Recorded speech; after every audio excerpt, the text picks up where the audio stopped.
The world is covered in roads, 65 million kilometres to be precise. Most roads are just there to get you from A to B. Some have been standing for thousands of years, others are being built as we speak. But out of the millions of roads, there are a special few that represent more than just a means of travel. Some sink deep into our collective unconscious, symbolising a nation's pride, a cultural phenomenon, a sense of freedom and adventure, a quirky fascination, or perhaps a feeling of glamour and wealth. And then there are them roads that break all the rules, defies convention, and show us the impossible can be possible. In episode 3, I'm going to show you the world famous Trollstigen, which lies on Norway's country road 63. It is steeped in folklore, history and sheer outstanding beauty. But this section of Road 63 is just the icing on the cake. It continues for another 110 kilometres, turning into a UNESCO World Heritage Site where beauty, nature and the Ice Age come together like nowhere else on the planet. You could take a camper van or a car down this road, or even a bus. Well, kind of. But for the crazy ones, the misfits, the ones that want to mix beauty with suffering, pain with pleasure, then to cycle it will fulfill all your needs. In under 120 kilometres, there is close to 3,500 metres of elevation gain, including climbs over 870 metres, 610, and ending with a mighty 22 kilometre, 1,500 metre climb. Of course, cycling Road 63 is not for everyone, and no one will reach the end without some sore legs and a tired body. But the feeling of regret, it will not exist. After all, this is perhaps one of the greatest roads on the planet.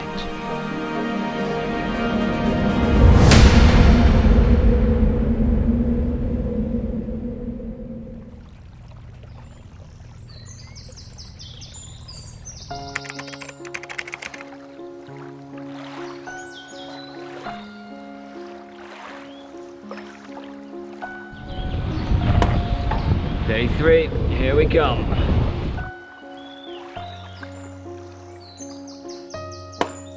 So this is Åndalsnes, known as the gateway to the fjords. Well, good morning.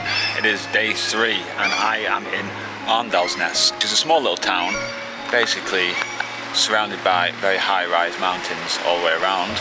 It's a big day today, a big day. Trollstigen first, at 850 meters climb, straight up, and then we go down, and then Geiranger, straight up, and then down again. So 2 monster climbs this morning and afternoon. If you want to cycle in the Norwegian mountains, this is what you've got to expect. Alright, at the moment the sun is shining, it looks like it's going to be a really nice day, so let's hit it hard. Trollstigen is this way, I think. So this road on the way to Trollstigen, which is Road 63, is everything it's cracked up to be. As you leave Åndalsnes, the first section of the road is pretty flat and perfect for warming up the legs for the big climb ahead. Norway's most famous road is encircled by high-rise mountains, waterfalls, the beautiful, pristine Ep.3 river, and of course, a few trolls. More about them shortly. The road took 8 years to build and was opened by Norway's beloved King Haakon VII in 1936. It has an average gradient of around 8%. The highest point is about 870 metres above sea level, and the climb begins at around 100 metres. It's 11 kilometres in total, with 11 hairpin bends, which switch you from valley views to rock walls and waterfalls every time you go around one. The road usually opens in May and closes sometime in October. According to folklore, trolls roam the mountains here by night and are turned into stone if hit by sunlight. Much of Trollstigen is made up of unfortunate trolls that got caught in the light. If you look closely, you can see the outline of their faces. Now, a lot of comments I get are always about trolls. And yes, they can be dangerous, but as long as you ride during the day, you shouldn't have any problems. And if you do come across a troll, the best thing to do is not run away, but to actually talk to it, because they get confused very easily and the chances are they'll just scratch their head and walk away. So what makes this road one of the greatest climbs on the planet? Well, firstly, the gradient is pretty consistent, allowing a steady pace all the way to the top. The views are mind-boggling. The amount of altitude covered in such a short space of time is so rewarding, and the sights and sounds of the 320 metre stunning Stigfoss waterfall are therapeutic. And it even includes a free spa shower as you cross over the old bridge and are sprayed by the waterfall. What a road this is, what a road. So I'm all smiles right now. I'm like a little boy in a candy store. I'm just so excited. I got a 20 kilo bike and some tired legs. The opportunity to do this, you know? People dream, cyclists from all around the world dream to do this sort of climb. It's legendary. So, are you ready?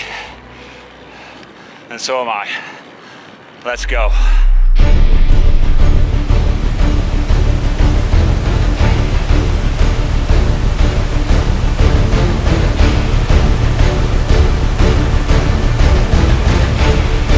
Wow. Powering up it here.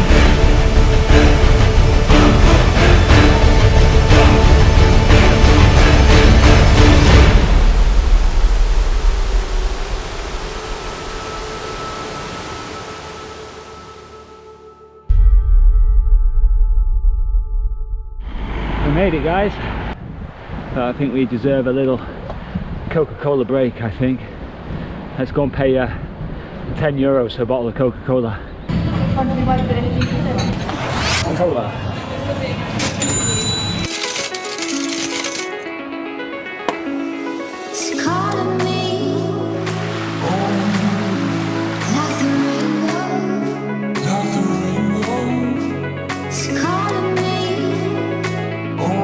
After Trollstigen, there's still a kilometre left of climbing, but you don't even think you're climbing at this point. More like flying.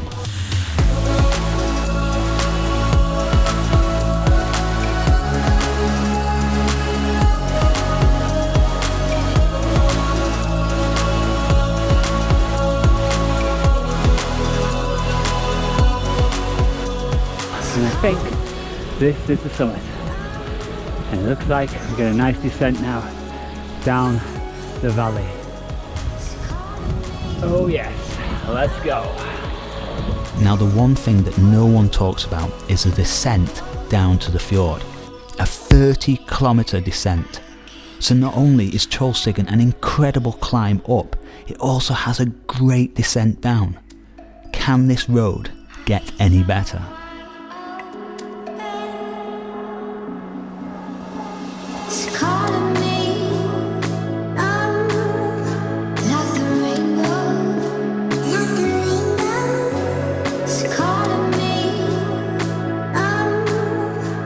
As you reach the fjord and wait for the boat, you may find yourself in a trance, unable to comprehend what you've just experienced on a bike.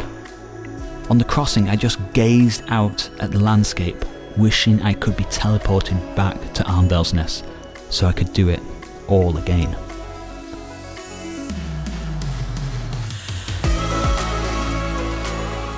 The climb up to Geiranger is just over 600 metres. The gradient is reasonably low, but the climb is 15 kilometres long, and over time it starts to wear you down. The climb is just going on and on and on. Having said that, the views, they don't ease off. Well, we're at the top. Now it's 10 kilometres descending down to Geiranger Fjord, which is all the way down there. We're 620 25 metres above sea level. And just when you think, surely what you've experienced so far can't be topped now, Norway just keeps on giving.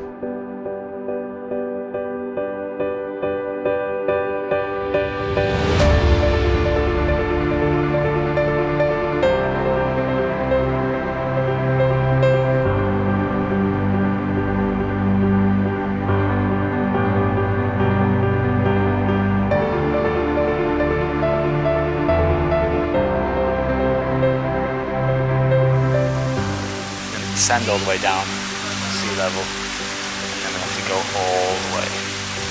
See the point is all the way up here to the top, and the highest point is 1,500 metres above sea level. But we're not doing it today. No way.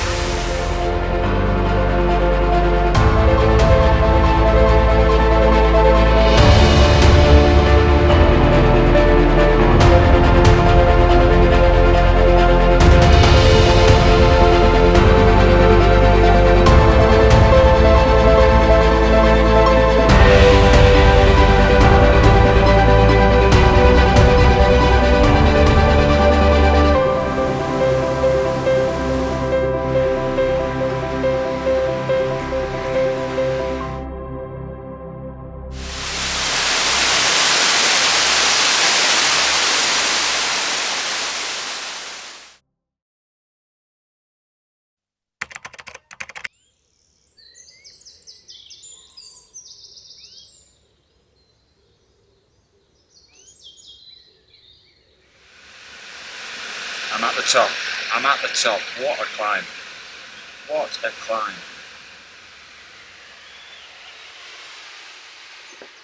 I wish. I wish. So, just 1,500 metres of climbing to do this morning. Straight away.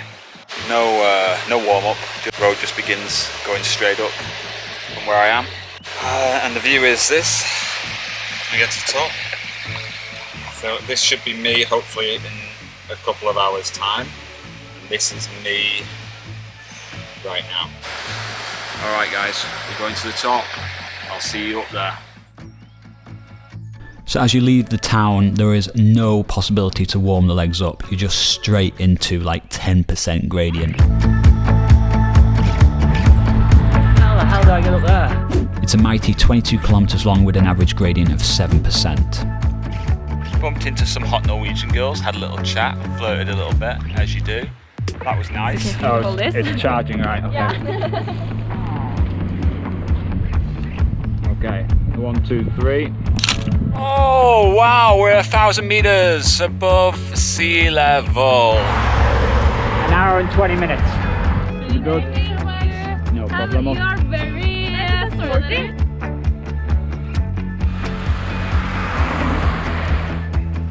Still a lot of work to be done, but so far so good. What I was going to say actually is that, well, maybe one of you can finish it to the top, and I'll jump in the car. Of course! Yeah? Just decide between you and let me know, okay? What an incredible place this is, guys, really. Once you get above the tree line, it's like the surface of another world. Flat bit. There is a flat bit. I can't believe it. This is so nice. The last 4 kilometers is a toll road. It's about €20 for a car. Obviously it's free for cyclists. It is incredibly hard, with over 10% gradient for most of the way. Of course the views are spectacular and there's plenty of water, which you will need.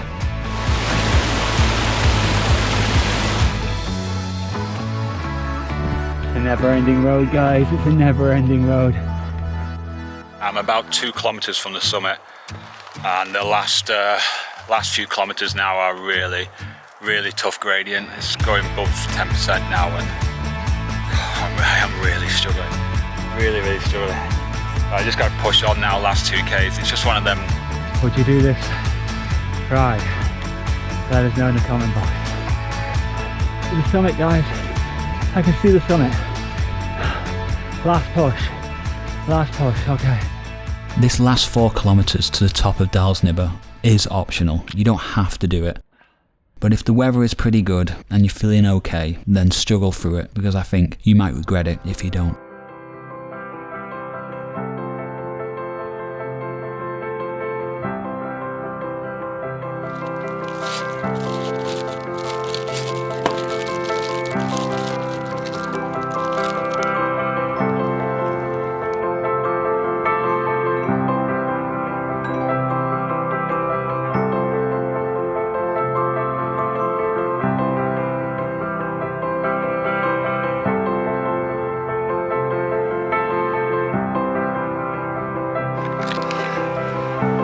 It was tough.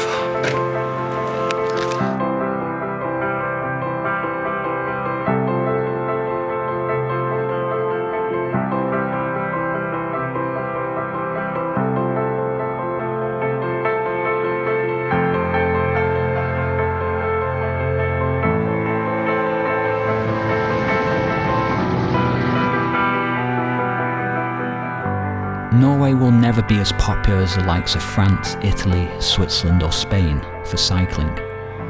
It's never mentioned in any top 10 cycling destinations. But Road 63, like so many others in this country, will rival anywhere on the planet. The landscape is so unique and different, and with close to 24 hours of daylight in the summer, you don't have to worry about them pesky trolls. You won't have the mass amounts of tourists you find in southern Europe. In fact, you might even find you're the only cyclist on the road that day. Round, flat road. At last. However, I did pass an old couple on e-bikes going up Dalsnibba. That made me happy. They should have been in a camper van, but now they have the means to experience Norway in all its glory and keep healthy at the same time. You experience the evolution of time up here and escape into a frozen past. When I reached the end and looked to see where I'd come from, there was a part of me that just wanted to turn around and do it all again.